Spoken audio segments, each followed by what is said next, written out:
회계법인에 있는 친구인데 네. 그 친구가 이제 블록체인 컨설팅, IT 컨설팅 해주는 회사예요. 은행들 블록체인화 시키는 거. 근데 2015년에 비트코인이라고 들어봤냐? 그래서 또 그런 거 좀 하지 마라. 제발 좀. 언제 정신 차릴래? 제가 이랬거든요. 나는 똑같아. 코인베이스에 대한 미래에 대해서 이 공동 설립자 중에 한 분인 암스트롱과 관련돼서 인터뷰를 이번 포춘에서 했습니다. 오. 이런 것들을 창업한 사람들을 가만히 보면 네. 놀라운 점이 있어요. 뭐냐면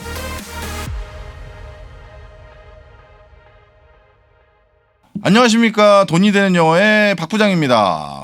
오늘도 저와 함께 혼자 끌려 나와서 자리하고 계신 분이 계시죠. 바로 제 영원한 러닝메이트 명민중 대리님 나와 계십니다. 안녕하세요. 안녕하세요. 명민준입니다.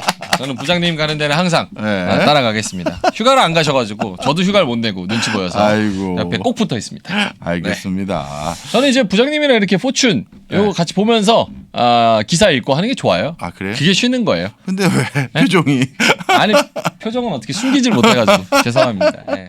오늘 주제는 이번 그 포춘지의 영문 기사 중에 네. 이게 이제 셀렉됐더라고요. 코인베이스에 다가오는 암호화폐 혹한기 이렇게 코인베이스. 됐습니다. 네. 오, 저 코인 하다가 제가 또 뭐 많은 분들이 아시겠지만 제가 대표적인 루나 피해자. 알죠. 네. 플러스 1400%에서 3일 만에 마이너스 99.99%로. 자, 그런데 이 루나 사태뿐만 아니라 네. 전 세계적으로 지금 코인이 거의 바닥을 향해 가고 있잖아요. 아작났어요.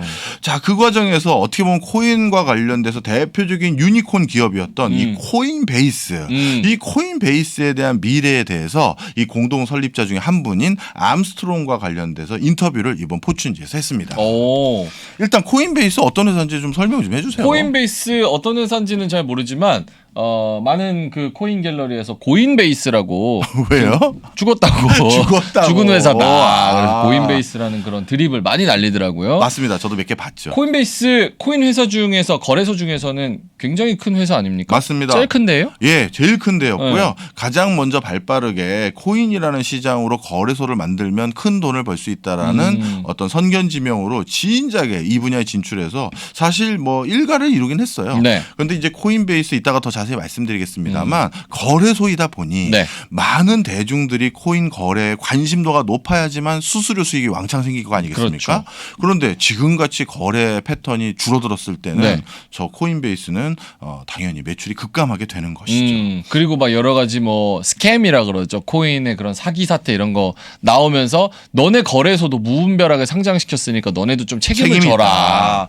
그런 또 리스크도 있는 상황이죠. 맞습니다. 네. 자, 그래서 이 코인베이스부터 좀 설명을 드리면요. 자, 제가 위에 영어 문장 2개 발췌해 왔는데 네. 한번 부탁드립니다. 알겠습니다. Coinbase rode the craze for crypto all the way to the Fortune 500. 네. 500. 코인베이스가 이 암호화폐 시장의 광풍을 이 포춘 500? 요거는 뭐죠? 네, 포춘 500으로 지금 들어갔다는 얘기예요. 암호화폐 광풍과 함께.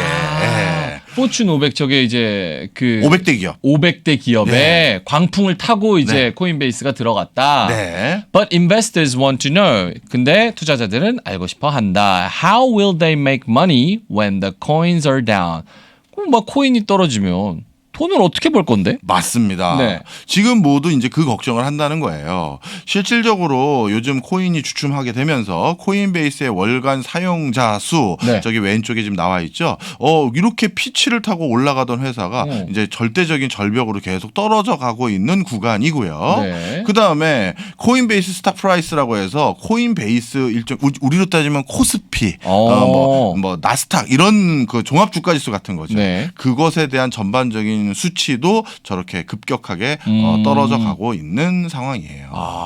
코인베이스 역시나 이제 뭐 거래소니까 수수료 장사잖아요. 그럼 많은 사람들이 이제 트랜잭션을 더 많이 하면은 좋은데 그런 게 줄어들면서 주가도 이제 곤두박질 치고 월간 사용자 수도 크게 줄어들고 있다. 네. 근데 그래도 생각보다는 높네요. 아직까지요? 네. 왜 2018년, 2019년 저 때가 이제 비트코인 광풍 처음 1차로 그렇죠. 불었을 때잖아요. 저 때 빡 올라가가지고 지금 그런 것도 약간 영향이 있나요? 최근에 이제 비트코인 ETF 이런 거 이제 골드만이나 다른 데서 공식적으로 또 내기도 했고 실제로 제도권으로 들어가고 있는 움직임도 되게 많잖아요. 맞습니다. 그러면 저게 2018년, 19년, 20년 저때 수준으로 떨어질 일은 별로 없을 것 같은데 그렇죠? 아, 중요한 말씀하셨어요. 네. 지금 어떻게 보면 코인 가격이 이렇게 바닥을 쳤음에도 불구하고 이용자 수가 저렇게 그래도 견실하게 조금 윗상단에서 줄긴 했지만 네. 있는 이유는 첫 번째 이유는 그동안 뭐라 그러죠? 이런 비트코인이나 이더리움 말고 그 기타 코인들 이걸 뭐라고 하나요? 잡코인. 잡코인. 아, 예.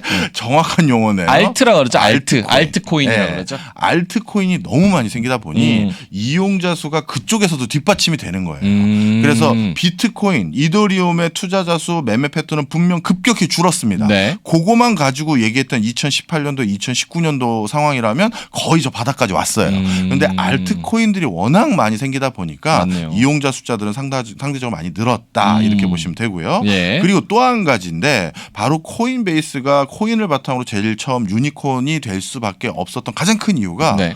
거래소를 만듦과 동시에 코인의 저변이 확대됐다라는 거예요. 예전에 이런 그 코인베이스와 같은 이런 거래소 없을 때 혹시 비트코인 채굴해서 가져본 적 있으세요?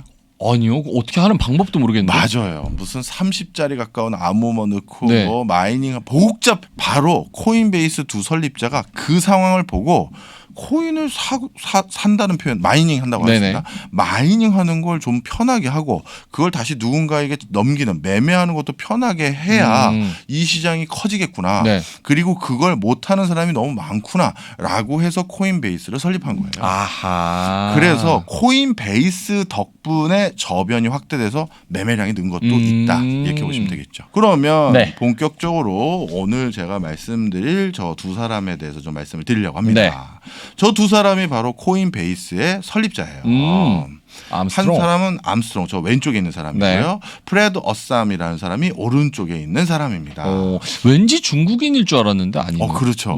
저도 왠지 이런 건 중국인들이 했을 것 같다라고 했는데 그렇지 않더라고요. 자, 먼저 암스트롱이라는 사람은 원래 뭐 하던 사람이냐?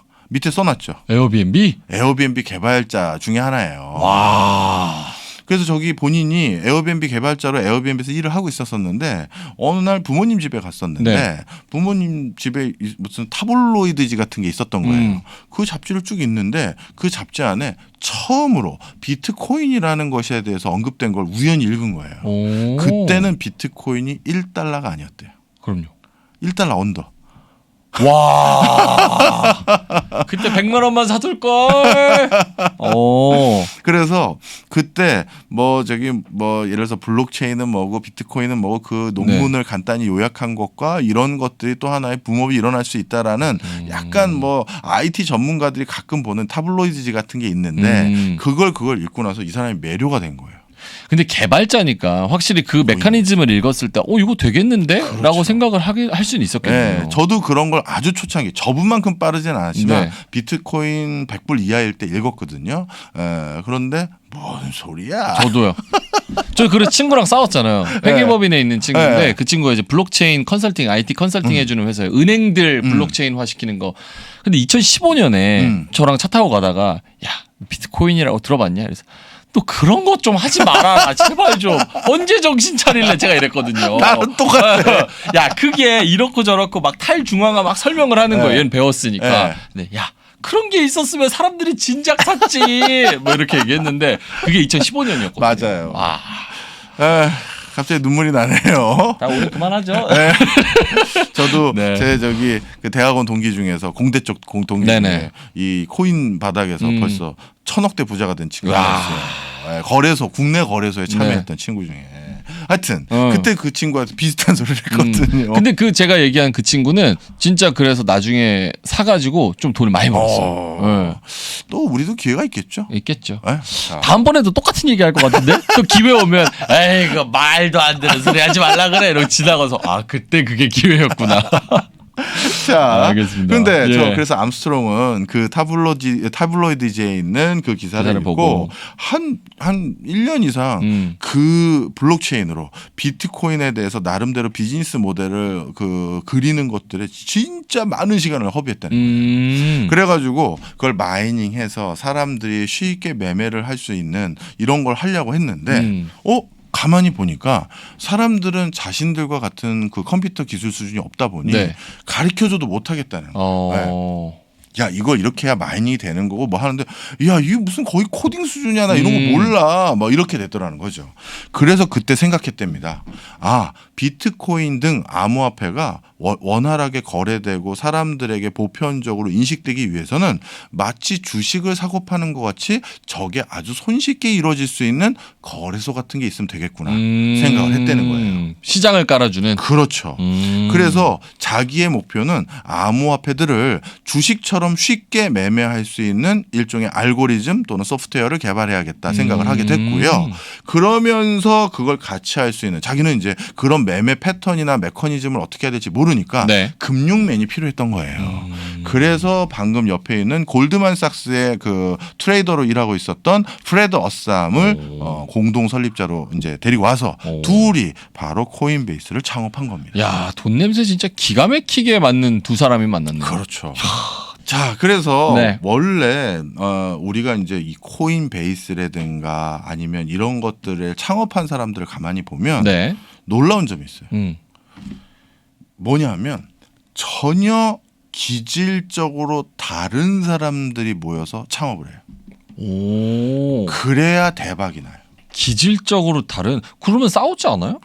아, 그 다음 제가 말씀드리려는 게 하나인데 네. 기질적으로는 다른데 네. 기본적인 그 성향? 습성이 커뮤니케이터예요.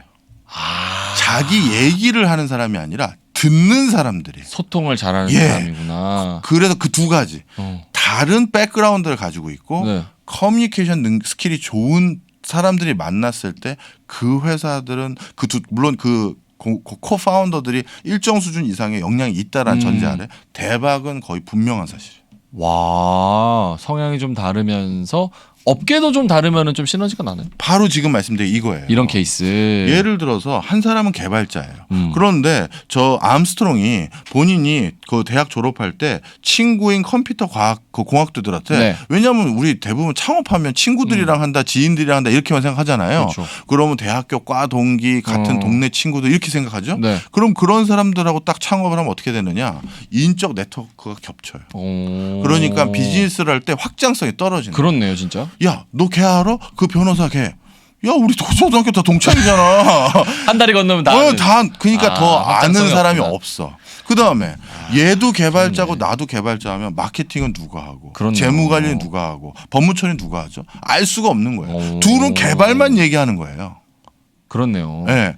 그래서 실리콘밸리에서는 무조건 이종 결합, 이종 교배를 합니다. 하이브리드. 하이브리드. 그래서 에어비앤비 거기서 개발자라는 건 이미 창업 한번 냄새 맡은 사람이잖아요. 네. 그다음에 골드만삭스의 브로커라면 잘 되는 회사의 CEO들은 어떻게 그 조합이 되는지 알 수 있는 사람이잖아요. 그러니 이 사람들이 쉽게 전혀 백그라운드도 다른 사람들이 모여서 같이 해볼래요? 이 사람들은 아는 거지. 각자 분야에서 탤런트를 가진 사람들을 모으는 게 더 시너지가 잘 중요한 난다. 거죠. 그렇습니다. 그래서 금융 시스템에 대한 이해 있는 사람과 진짜 개발하는 사람 둘이 만난 거고 두 사람이 또 굉장한 커뮤니케이터예요. 그래서 들을 줄 알고 말할 줄 알고 설득도 할 줄 알고 네. 공감도 할 줄 알고 그래서 그런 거라서 승승장구를 하게 된 것이고 네. 그래서 지금까지 이 반열까지 왔는데 위기가 왔는데요. 위기. 네, 이 위기에 대해서 이 코인베이스의 실질적인 이제 총 CEO예요. 네. 이 사람이 워렌 버핏의 말을 인용해서 이렇게 자신들의 입장을 표명했는데요. 네. 오늘 저 문장 하나 이제 사실 우리 명대리님하고 같이 배워보려고 우리 투자하는 분들은 저런 자세가 필요하거든요. 그래요? 자, 한번 읽어봐 주시죠. 제일 위험한 문장 같은데. We are greedy. 우리는 욕심쟁이들입니다. He said. 탐욕스럽습니다. 네, 탐욕스럽습니다. When others are fearful. 다른 사람들이 공포에 떨 때 맞습니다. 우리는 탐욕스럽습니다. 네. 자, 요즘 증시 국내 국외 다 이런 상황이죠. 다들 지금 얼마나 떨어지는 거야. 아, 나 진짜 꼴 보기도 싫고 내 돈 다 박살났어요 했는데 바로 워렌 버핏이 뭐라고 했냐면 그럴 때 우리는 더 탐욕스러워진다라고 했었어요. 공포에 매수하라. 네. 저가 매수. 맞습니다. 실제 워렌 버핏은 항상 그런 행보를 보여왔죠. 네. 그런데 코인베이스의 CEO도 똑같은 소리를 하는 거예요. 가장 위축되고 가장 불안하고 가장 떨 때 우리는 가장 탐욕스러워진다. 그리고 코인 시장도 한번 2007년도 전에 폭락 한번 있었잖아요. 네. 그 폭락 때도 코인베이스에 대해서 많은 사람들이 의구심을 가졌었어요.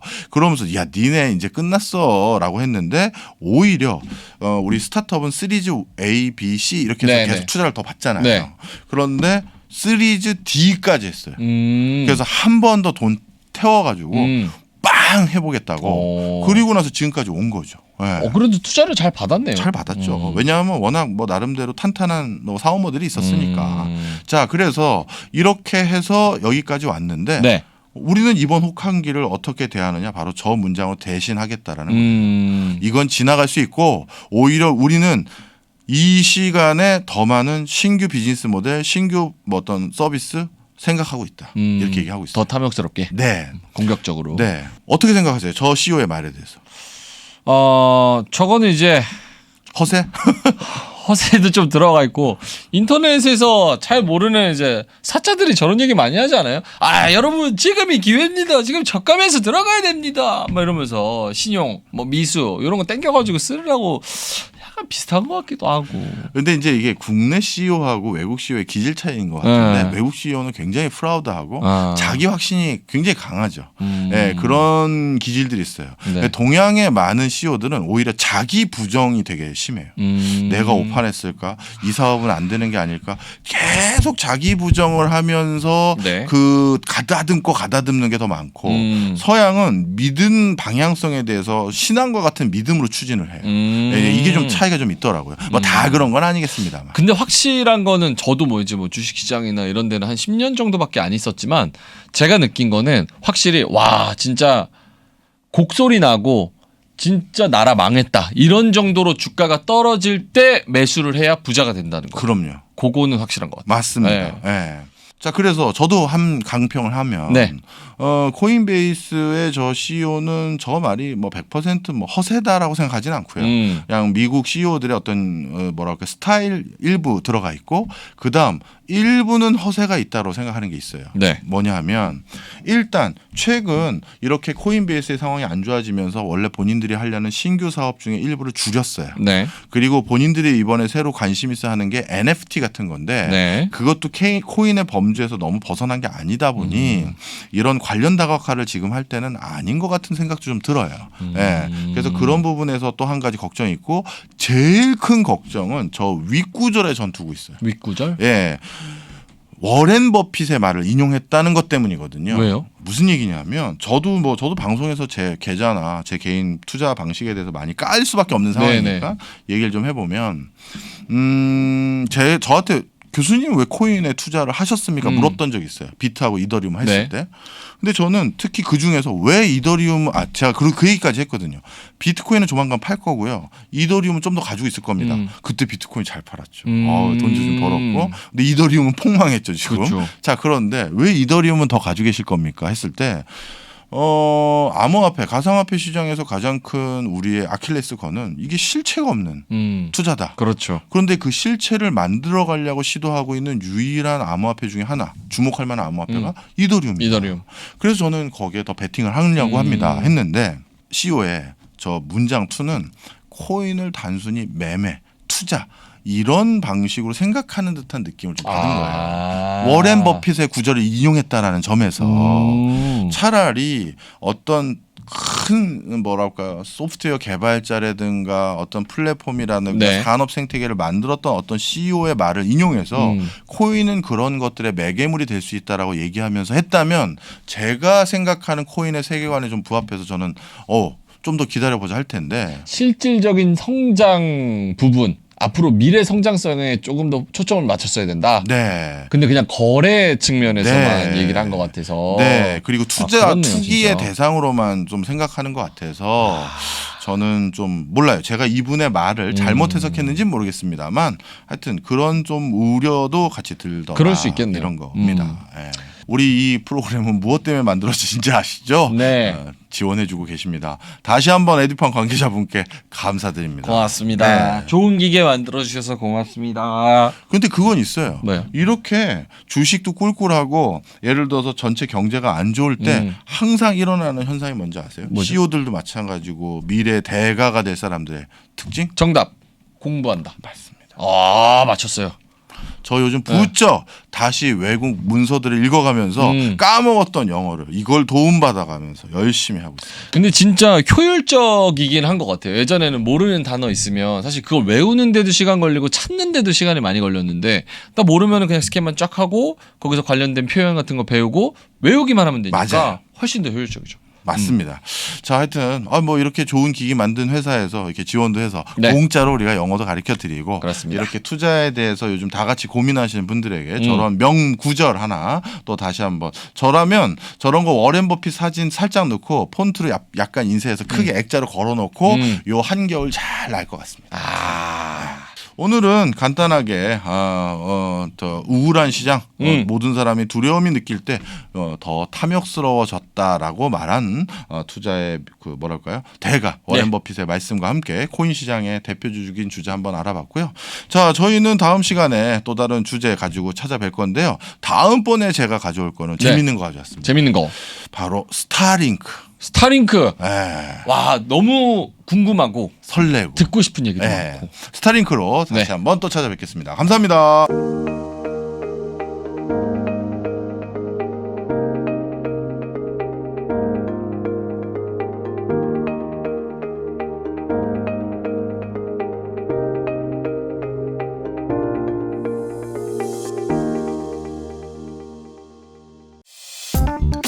자신감이 차오른다. TRX2. 이제 한 주를 마무리하면서 이번 주 어떤 일이 있었고 그 다음 주를 대비를 해야 되잖아요. 얘가 오히려 비 오는 날 잘 나가요. 차가 빠졌던 기억이 다시 살아나서 그런지 그렇지. 향수에 젖어서 그렇지. 오히려 엔진 소리도 크게 나고요. 그렇지.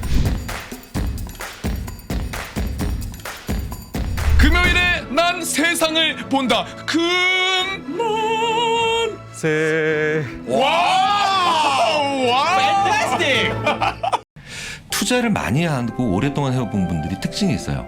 참 세상을 많이 알아요. 그러니까 경제가 아니면서도 이런 다양한 뭐 정치나 아니면 행정이나 아니면 심지어 타국의 문화까지도 예, 굉장히 많이 알거든요. 어떻게 경제만 따로 떨어져 나갈까요? 말이 안 되잖아요. 전공자니까라는 생각을 좀 많이 하시는데 전공 공부보다는 이런 역사학 같은 거 좀 관심이 있었고 돌아보면 이제 생각을 좀 이렇게 총체적으로 하는 데는 도움을 많이 줬었던 것 같아요. 그래서 총체적으로 봐야지 뭐 어떤 내용이든지 좀 더 자세히 볼 수 있다 이제 그렇게 생각을 했었고요. 그냥 개별적인 지식들, 파편적인 지식들이라도 그냥 막 쌓아놓다 보면 이놈들끼리 이제 달라붙어가지고 새로운 모습들을 이제 보이게 되는 경우들이 있고요. 이렇게 쭉 보다 보면 어느 순간 보이는 그 순간들이 있습니다. 이제 자꾸 바둑돌을 놓다 보면은 어느 순간 연결이 되잖아요. 그런 개념이라고 보시면 됩니다. 알겠습니다. 안녕하세요 여러분, 저 김프로 김동완입니다. 우리는 매일 어떤 결정을 하고 행동을 하죠. 하지만 이 어떤 분들은 그 결정과 행동의 성공 확률이 굉장히 높기도 하고요. 또 어떤 분들은 그 성공의 확률이 매우 낮은 걸 봅니다. 어떤 선택이 모이느냐에 따라서 우리의 인생은 정말 큰 차이가 나게 되는데요. 좋은 선택을 하는 분들을 가리켜서 우리는 보통 현명하다고 하죠. 여러분, 이 현명함은 과연 어디서 오는 걸까요? 제 생각에는 세상에 대한 총체적이고 바른 이해가 가장 중요한 것 같습니다. 세상을 폭넓게 이해하고 현명한 판단과 실행을 통해서 인생의 중요한 기회를 놓치지 않는 것. 바로 그것이 지금 우리에게 필요한 지혜라고 생각합니다. 그래서 저희 3프로TV가 이 지혜를 기를 수 있는 교육 프로그램을 만들었습니다. 바로 위스덤 칼리지인데요. 정말 다방면에 걸친 지혜 있는 분들의 정성스러운 교육 커리큘럼을 준비했습니다. 저희 위스덤 칼리지와 함께 하시죠.